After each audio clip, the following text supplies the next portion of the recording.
மசோதாக்களுக்கு ஒப்புதல் வழங்க கால நிர்ணயம் செய்த தீர்ப்புக்கு எதிர்ப்பு. குடியரசுத் தலைவர் மூலம் ஒன்றிய அரசு கேள்வி எழுப்பிய வழக்கில் உச்சநீதிமன்றத்தில் இன்று மீண்டும் விசாரணை.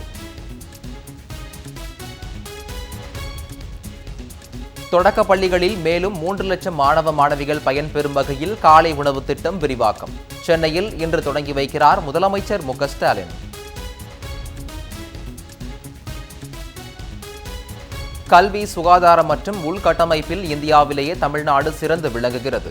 முதலமைச்சரின் காலை உணவு திட்ட தொடக்க விழாவில் பங்கேற்க வந்துள்ள பஞ்சாப் முதலமைச்சர் பகவந்த் மான் சிங் பாராட்டு.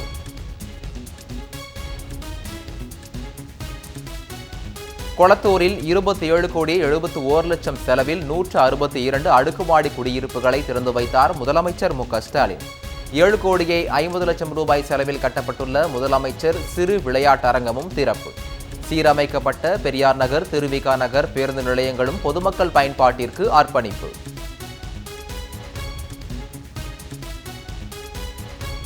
அணு ஆயுத போராக மாற இருந்த இந்தியா, பாகிஸ்தான் இடையிலான சண்டையை நான் தான் நிறுத்தினேன்.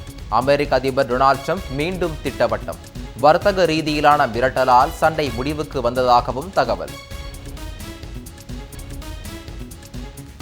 ஆசிய துப்பாக்கி சுடுதல் சாம்பியன்ஷிப் தொடரில் தங்கம் வென்றார் இந்திய வீராங்கனை நீரு தண்டா.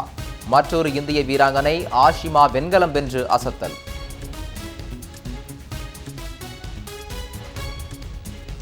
இந்திய கிரிக்கெட் அணியின் புதிய ஸ்பான்சராக டொயாட்டோ நிறுவனம் இணைய உள்ளதாக தகவல்.